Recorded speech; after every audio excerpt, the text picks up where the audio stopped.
Hello everyone. We from group 7, 11, TP3. My name is Alvarin Fiantaka, number 4. My name is Ignatius Bagas Arianto, number 16. My name is Arjuna Prabhaswara, number 13. My name is Valentino Abigail, number 27. In this video, we will make a video documentation about the tragedy in 98. We will make a video at Ratulus, Pasar Legi. Enjoy watching the video. In 1998, there were riots caused by people dissatisfaction with the government performance.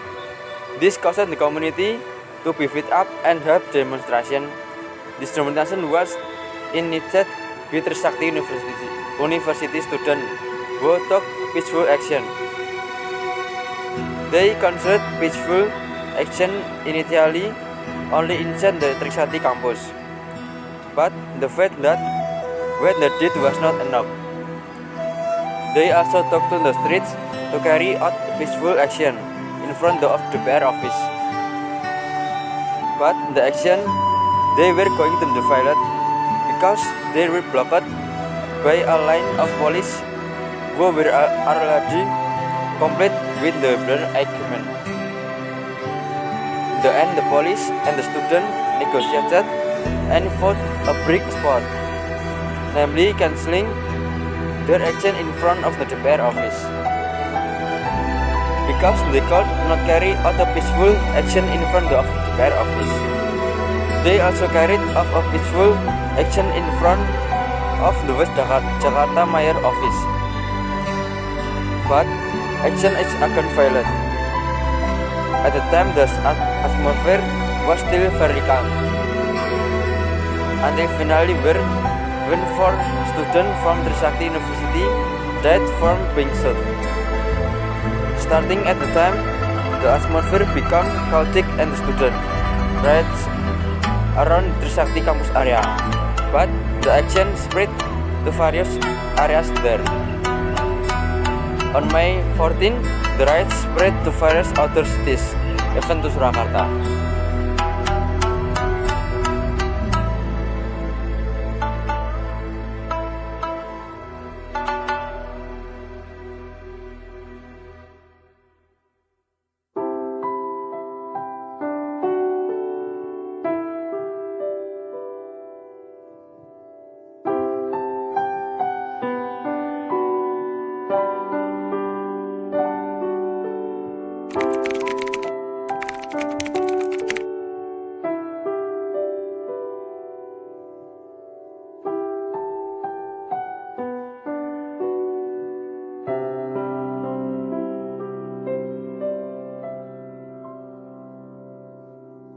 The riots in Surakarta City were led by students in Surakarta City. Initially, they were going to carry out solidarity action on the Pabelan campus, but the action was also going to be carried out outside the campus. So they down the Solo and Kartosuro Road to UMS University. However, the action was thwarted because they were blocked by security force who had blocked the road near UMS University. Again, they were asked to cancel their action, but they were reluctant to do so. Finally, they prayed gap for the students who were victims of the shooting. They didn't only pray gap. After praying, they held a speech in front of blockade of the security force until finally there was a shot of provocation the student, making the atmosphere chaotic and the student riot. The riot were not only carried out around the UMS campus, they also spread to all areas to Surakarta City, one of which was the Ratulus Pasar Legi Mall. The place was burned and goods inside were also seized. Besides that, many victims also there The atmosphere was very chaotic and the surrounding shops were also affected. This is the testimony of one the eyewitness of incident.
Ini saya dengan bapak saya Bali dari Kesetalan Pasar.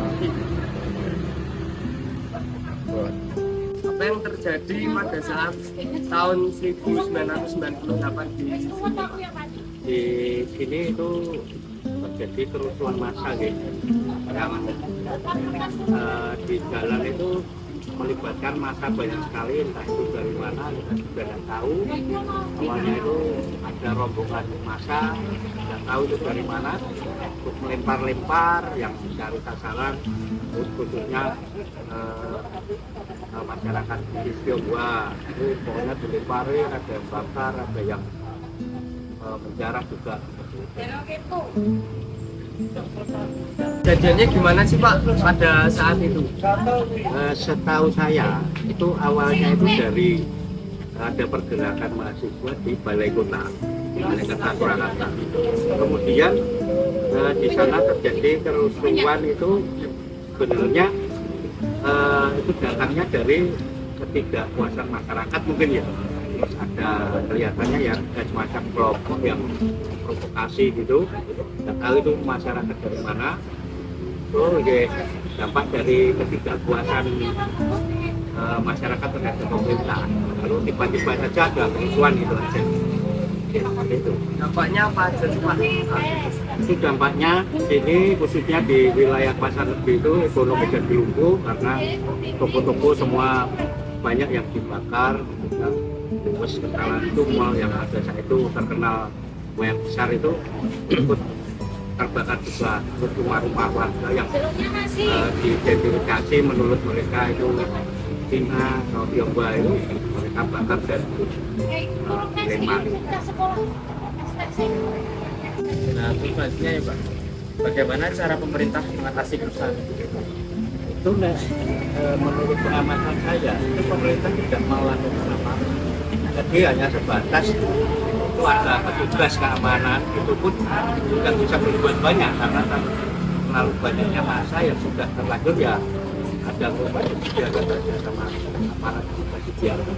Jadi emang pemerintah ya enggak apa-apain berarti? Enggak, sudah ada upaya karena memang terlalu besar kekuatan massanya. Sebenarnya mengapa kerusuhan bisa terjadi? Itu awalnya itu kalau di Solo itu ya, itu kan hampir tiap seminggu 2 kali itu ada dulu dari mahasiswa temuan mahasiswa itu tentang kemungkinan penonton yang mungkin pada saat itu mereka akan banyak selain tidak puasa dan masyarakat. Lalu tiba-tiba ya mungkin karena sering berlarut-larut jadi mungkin emosi masyarakat jadi itu puncaknya pada saat itu. Selanjutnya, apa penyebab kerusuhan pada tahun 1998? penyebabnya. Kalau penyebabnya ya itu tadi lubang lamaran warga itu ya, warga itu entah dari mana, dari segala golongan, dari segala sumber, tahu-tahu sudah kerusuhan aja gitu aja. Sebab bisa pada segala macam apa terjadi.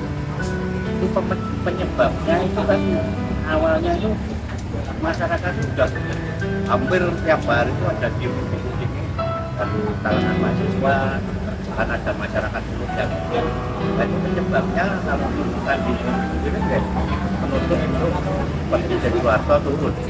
Dan pada saat itu memang kondisi sedang krisis, jadi memaksa untuk pemerintah melakukan tindakan-tindakan dan membuat pemilihan ekonomi. Ini Presiden Soeharto sendiri pada saat itu masih mempertahankan jabatannya, sedangkan masyarakat akhirnya udah muak mungkin karena emosi ya berbarengan semua masyarakat turun ke jalan ya menyebabkan kerusuhan di mana-mana. Terima kasih Pak banyak.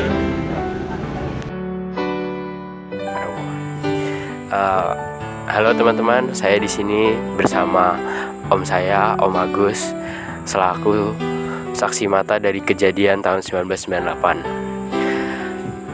Sepengetahuan Om itu penyebab terjadinya kerusuhan itu gimana Om? Ya, sebenarnya Om itu kalau di awal mula kronologi atau penyebab nggak tahu, sama sekali nggak tahu, tapi dari segi apapun itu sudah melihat semua. Maksudnya melihat itu apa kejadian kan penyebab kejadian loh, penyebabnya mungkin itu adanya krisis moneter. Terus kalau boleh nyebut itu ya itu zamannya Bapak Soeharto. Itu mungkin zaman reformasi itu cuma ingin melengsarkan Pak Soeharto. Ya, karena udah terlalu over jabatannya. Ya, mungkin terlalu lama ya. 32 tahun itu. Nah, sama itu mungkin dari pihak-pihak luar itu. Ya mungkin kalau sekarang mungkin kalau boleh nyebut etnis ya. Itu cuma itu saja. Udah, terima kasih Om sudah mau meluangkan waktunya untuk diwawancara. Terima kasih Om.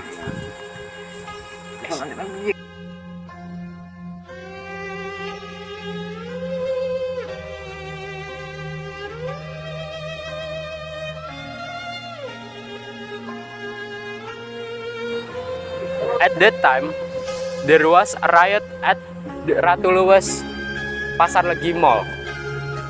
The initial incident was that the student moved at the Surakarta City Hall. Then, the riot spread to all corners of Surakarta City, including the Ratu Luwes Pasar Legi Mall.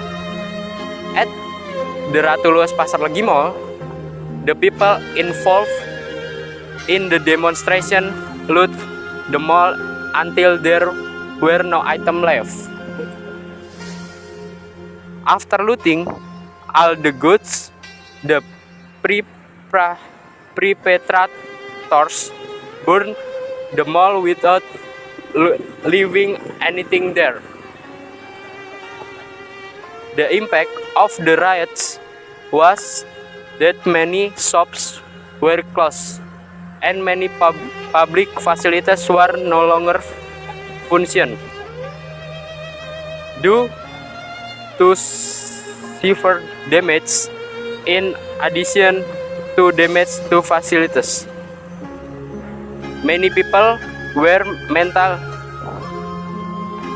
affected because the property they had and their source of income had been deprived of the perpetrators of the riots, especially the ethnic Chinese community. They fled to their home countries and did not dare to return to Indonesia.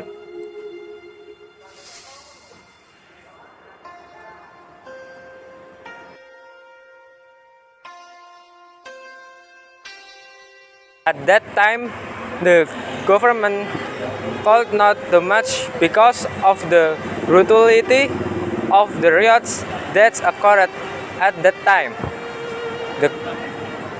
The government could only send security forces. The security forces could not calm the atmosphere, but instead made the atmosphere even more chaotic. Plus many provocators who made the people who carried out the demonstration even angrier and more enthusiastic about looting. From the information available, the provocators were not natives of Surakarta, but migrants from other cities who migrated to Surakarta. Such riots can occur because people are dissatisfied with the performance of the government at that time. Plus, the many social inequalities made by the government, making the people jealous and feel that foreign nationals are very beneficial compared to native Indonesian citizens themselves. Plus, provocators who make the atmosphere more chaotic and not conducive anymore.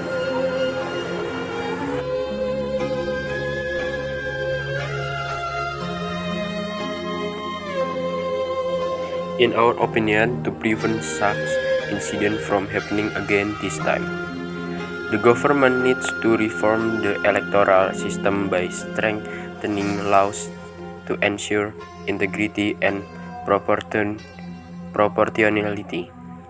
Consider a better and more transparent electoral system to avoid public dissatisfaction. Strengthen the electoral watchdog institution to make them more independent and effective when acting. Improve political education in the community to understand the democratic process, the right to vote and political responsibility.